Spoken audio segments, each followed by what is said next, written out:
E recebo hoje para falar sobre intolerância religiosa o professor João Alberto. Boa noite, professor. Muito obrigada por ter vindo até aqui conversar com a equipe do Jornal da Vida, falar para os nossos telespectadores. Professor, o que você acha que causa a intolerância? Um caso mais recente foi no Sri Lanka. Muito boa noite. Pois é, boa noite. Realmente o assunto é um pouco delicado, né? Nós passamos por diferentes momentos na história. Num momento anterior, passamos por uma fase em que a religião esteve um tanto enfraquecida. A própria condição do ateísmo, da aversão à religião, ela aparentemente esteve em alta. E agora nós estamos presenciando um retorno bastante forte desse vínculo religioso que no passado pareceu em algum momento perdido. O grande problema é que ao retornar, ela também retorna com uma força um tanto desconhecida, que é esse papel da intolerância, que é essa questão da rejeição àquilo que é diferente. Convenhamos que a intolerância hoje não é um problema exclusivo só da religião, ela está presente em diversos setores da sociedade. Falamos hoje em intolerância religiosa, falamos em intolerância econômica, falamos em intolerância moral, falamos até mesmo da intolerância, até mesmo a própria opinião diferente, aquilo que nós chamamos de filodoxia, que é o amor à própria opinião como se fosse a única verdade existente. Mas o problema está aí para a gente enfrentar. E como lidar com isso? Sabemos que a religião, mesmo caso você não tenha uma religião que você professe, a religião ela é sim um grande patrimônio da humanidade. Dentre todas as instituições conhecidas, é talvez a mais antiga que nós temos, já que as primeiras formas de sociabilidade da vida humana, as primeiras referências de formação moral, se deu por um viés religioso. Temos também na própria religião, no passado, históricos mesmo de formação política, de formação cidadã. Nós temos como referência aqui o cristianismo, o próprio judaísmo também, que vem de uma história de libertação, de valorização da vida humana, de uma reumanização dentro de um contexto desumanizado. A religião é um patrimônio que deve ser valorizado. Como você entrou no tema da religião, a gente está vivendo um período de Páscoa e o Papa Francisco, ele sempre pede pela paz, pelo fim da intolerância, pelo acolhimento. Qual que é o meu papel, qual que é o seu papel, o papel de quem está em casa? Pois é, o Papa Francisco está sempre chamando a nossa atenção para desafios que fazem parte dessa dimensão religiosa, que fazem parte da espiritualidade, mas que também nos coloca frente a frente alguns desafios. Entre eles, vale citar aqui, o Papa Francisco sempre está nos chamando a atenção para o valor da misericórdia. E a misericórdia é algo gratuito, já que nós estamos falando de um valor religioso que tem origem na empatia, na compaixão, na valorização, no interesse pelo outro. Aquilo que, se a gente sair um pouco da dimensão religiosa, nós não vamos perder, porque nós temos a ética que está nos mostrando isso o tempo todo.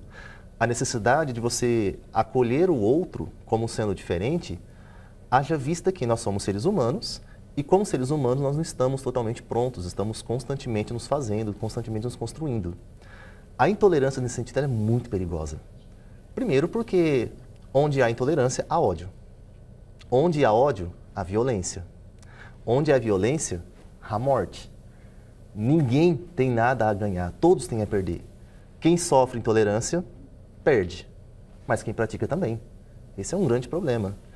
Quando o próprio Papa Francisco nos chama a atenção para o valor da misericórdia, da compaixão, da empatia, ele nos desafia justamente aquilo que hoje o mundo está carente, que é esse desejo por valorizar o ser humano na sua vida, na sua condição, dentro do seu valor, dentro da sua necessidade.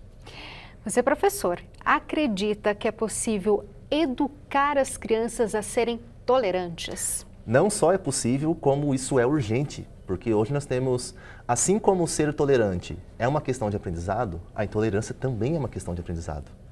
Quando falamos sobre educar para a tolerância, nós também precisamos entender que ninguém nasce intolerante.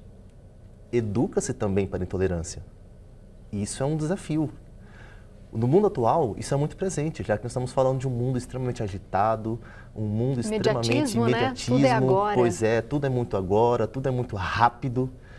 Essa rapidez toda que também nos prejudica, porque gera bastante ansiedade, gera bastante insegurança, e tudo isso fortalece cada vez mais a intolerância, o que é extremamente perigoso. Eu faço aqui menção ao romance Os Miseráveis, do Victor Hugo, ao inspetor Javert, que é um dos personagens, que ele é um agente da lei, aquele que está sempre protegendo os bons costumes, né, a ordem. Só que ele é tão intolerante àquele que contraria a lei, que num dado momento, de tanto perseguir o personagem principal, que na concepção dele é alguém que transgrediu a lei, ele chega ao ponto de não suportar mais a si mesmo, tirando a própria vida. Apesar de ser uma ficção, apesar de ser um romance, isso tem muito nos aprender também na realidade, já que nós estamos falando de uma época que, além da intolerância, nós temos também o suicídio como um fenômeno bastante recorrente e que ambos têm uma origem, têm uma ligação, têm um vínculo muito forte. Educar para a tolerância é algo urgente. Não só é possível, como é algo urgente que nós precisamos fazer cada vez mais. É papel da escola, mas isso também é papel da família. É preciso, então, ter diálogo, ter amor no coração e compaixão com o próximo, não é isso, professor? Muito. Muito amor, diálogo, compaixão, acolhida principalmente. Fazer com que os nossos filhos, com que os nossos sobrinhos, as nossas crianças, os nossos jovens se sintam acolhidos, se sintam seguros, já que a família é sempre esse porto seguro, não é? Tão desejado, tão querido. Muito obrigada, viu, professor? Obrigada pelos esclarecimentos e até uma outra oportunidade. Boa noite. Boa noite.